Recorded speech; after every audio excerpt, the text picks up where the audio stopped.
ऐसे ही नवयुवकों में एक यशपाल भी था जो लगभग 1.5 वर्ष से लाहौर के दल में सम्मिलित था। वह समझदार था लेकिन उतावला ज्यादा था। उसको अपने प्राणों की परवाह नहीं थी। वह जिस बात को उचित समझता था उसको दल के सदस्यों तथा नेता के विचारों के विरुद्ध होते हुए भी करना चाहता था और कर भी गुजरता था। उन दिनों जब दल लॉर्ड साइमन को मारने में असफल हो गया था, भगत सिंह तथा दत्त दिल्ली में और लगभग सभी साथी लाहौर में पकड़े गए, तो यशपाल ने लॉर्ड इरविन, उस समय भारत के वायसराय, को मारने की योजना बनाई। दल लॉर्ड इरविन के व्यक्तिगत विरुद्ध नहीं था, परंतु भारत में वह ब्रिटिश शासकों का प्रतिनिधि था और उसको मारना अंग्रेजों की भारत में शासन नीति का विरोध प्रकट करना था। चंद्रशेखर आजाद को भी योजना पसंद आई। उस समय तक बम के खोल बनाने की फैक्ट्री बंद हो चुकी थी।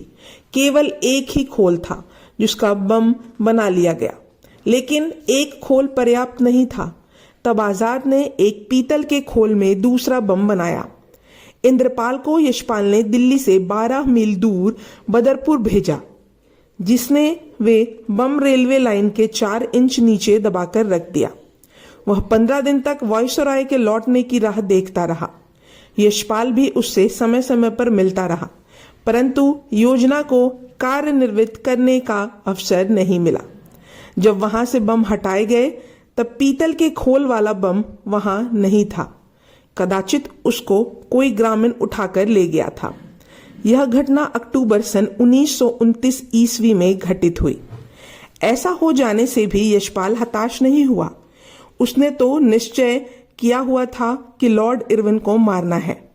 उसने भागराम की सहायता से पुराने किले, दिल्ली के पीछे से लगभग 200 गज दूर से गुजरती हुई रेलवे लाइन तक बिजली का तार डाला।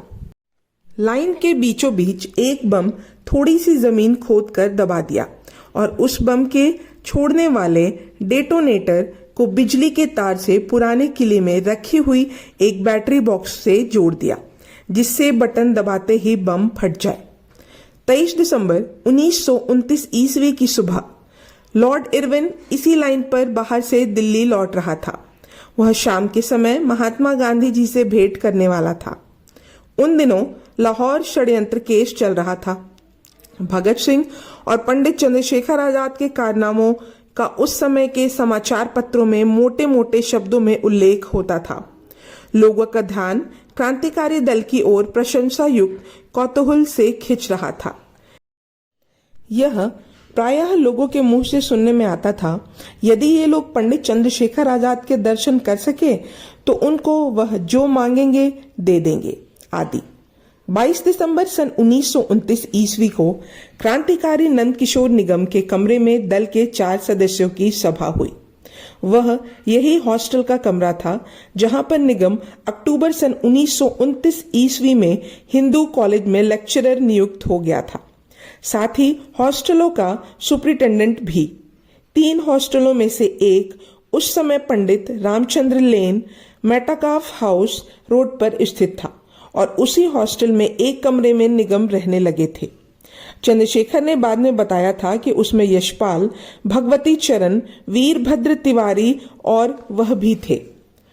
यह सभा यशपाल के कहने पर बुलाई गई थी और उसमें विषय था आगामी प्रातःकाल को लॉर्ड इरविन की गाड़ी पर बम चलाना, जिसका कि प्रबंध हो ही चुका था। सभा लगभग 4 घंटे चली थी। चंद्रशेखर के कथनानुसार वह और वीरभद्र तिवारी उस प्रतिक्रिया के विरोध में थे। कारण यह था, शायद इरविन को उसी शाम महात्मा गांधी जी से भेंट करनी थी। भगवती चरण की कोई राय न थी, परंतु वह भी चाहते थे कि क्रांतिकारी क्रिया को स्थगित कर दिया जाए तो अच्छा होगा। लेकिन यशपाल तो दृढ़ संकल्प करके आया था कि वह इस काम को अवश्य ही अंजाम देगा, उसके साथ दल हो या ना हो। सभा किसी परिणाम पर अभी पहुंची नहीं थी कि यशपाल उठकर चला गया। उसके पश्चात भगवती चरण और वीरभद्र भी चले गए। 22 दिसंबर की रात को पंडित चंद्रशेखर आजाद निगम के साथ ही सोए। कैलाशपति कहीं दूसरी जगह चला गया। 23 दिसंबर 1929 ईस्वी को आजाद प्रातःकाल उठे और मुंह हाथ धोकर निगम की साइकिल लेकर नगर की ओर चले गए। निगम को पहले दिन वाली सभा का कुछ हाल मालूम नहीं था।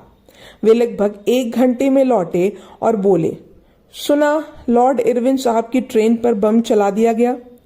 आजाद के कथन पर निगम मुस्कुराया, परंतु आजाद गंभीर थे। वे बोले, साले सोहन से मना किया था, लेकिन वह माना ही नहीं। सोहन यशपाल का दल का नाम था। देखो अब क्या होता है। इतना कह वह आजाद कमरे के बाहर घूमते रहे। थोड़ी देर में एक तोप के छूटने की ध्वनि सुनाई दी।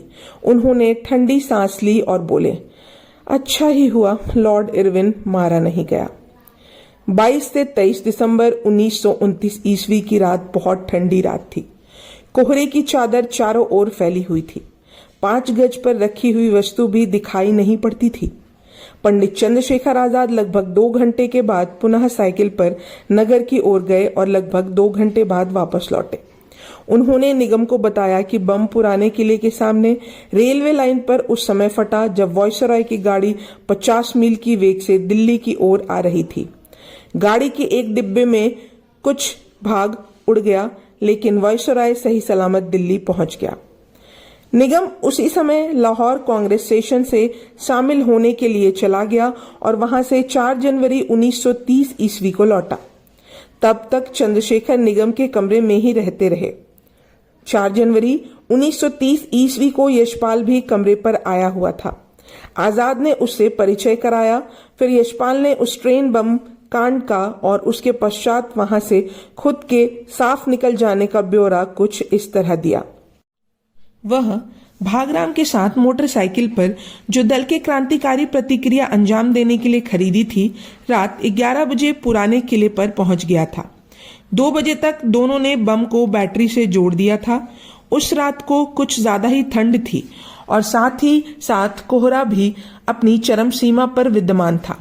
वह एक फौजी कप्तान की वर्दी अपने शरीर पर धारण किए हुए था। वह रात भर सर्दी में बैठा रहा। प्रातःकाल लगभग 6:30 बजे दूर से गाड़ी आने की आवाज उसको कर्ण पटलों से टकराई। वह सतर्क हो गया। सर्वप्रथम पायलट इंजन लाइन पर से गुजरा। कुछ देर बाद गाड़ी आई, जो वातावरण के फैले घने कोहरे के कारण दिखाई नहीं दे रही थी।